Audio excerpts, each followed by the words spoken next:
Greetings once again, ladies and gentlemen. I'm here just to pass a brotherly advice to those who are in diaspora, mostly in a country as difficult as South Africa, and you know where you are. All right. No matter what you do not forget the road that will lead you back home. No matter what you do, always know the reason why you left home is because of the difficulties, mostly, not for everyone. Some of us are from rich homes, some of us are not. But the reason why we left home is to at least make a difference back home. All right. And then unfortunately, in most times, you get to a foreign country and then it's not as easy as you've always thought or as you were made to believe. You know, in South Africa, for instance, let me use that as a case study. What we do mostly here as foreigners, I just it boils down to self-employment. There is no job in a country like South Africa. Yet people back home expect a lot from us. Yet we have a lot to do, even if they don't ask us for financial help, which is an obligation anyway. Yeah.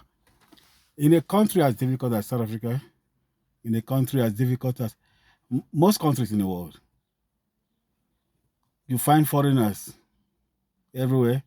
Most of them are frustrated, not because they are lazy, but just because they make money in that country and they end up spending everything in the same country.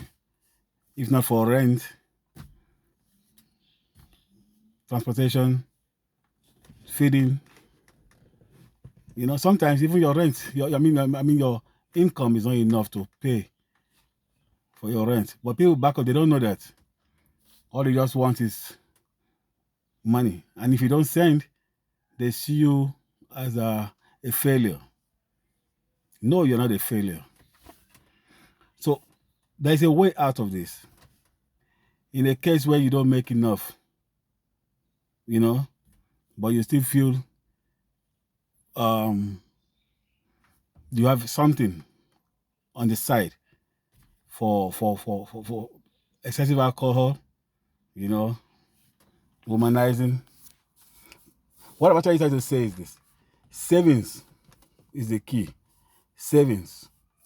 If you make say like 1,000, for instance, $1,000 in a month, do not spend a cent after that 1,000 until you have saved $100.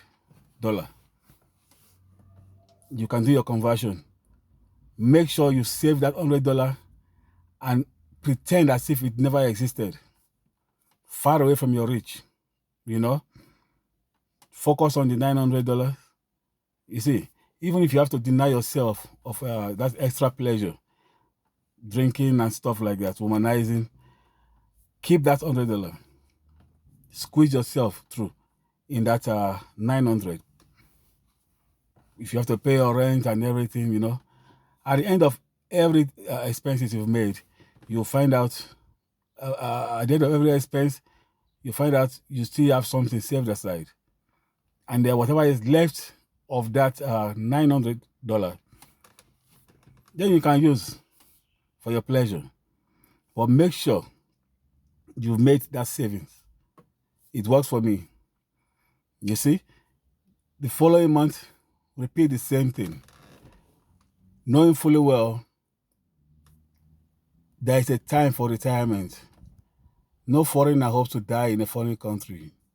We are only here for a period of time. We have to still go back home for retirement and stuff like that. Get yourself well secure back home. Practically go into landed property. You will never go wrong. Get a piece of land. Even if you have to pay in installments, make sure you do that. You see, deny yourself of that pride of wanting to impress people back home all the time. Yes, sometimes the needs might be true, But most times, they just make up stories just to get money from you because they think you are a foreigner. You're out of the country. And then, if you go back empty-handed, you will find out those you think you have been helping, they are even more established than you are. And then you go back empty-handed, the first few weeks, they might welcome you well. Believe me, by the time you spend 6 months there, they will show their true colors. It doesn't matter if they're your blood brothers or sisters, distant relatives. That's when you know you have nobody. It's just you and your God. So if you truly love yourself, go into landed property. There are many on YouTube. You can see many landed properties for sale. You can buy a cheap one, pay in installments, develop, and then maybe put some for rentals from your savings. That is. So when you finally retire and go back home, you're not going to be a burden to anybody. You know, this is just from me to you. It has worked for me. This country here is not so easy. South Africa, let me use that. And I know many people will resonate to what I'm saying. We are just in a foreign country with beautiful environment, beautiful surroundings. Yes, you can buy a nice car, have a nice apartment, but at the end of the day, those things won't go back home with you. So whatever you take home, that matters. Think about it. Thank you, my brothers and sisters.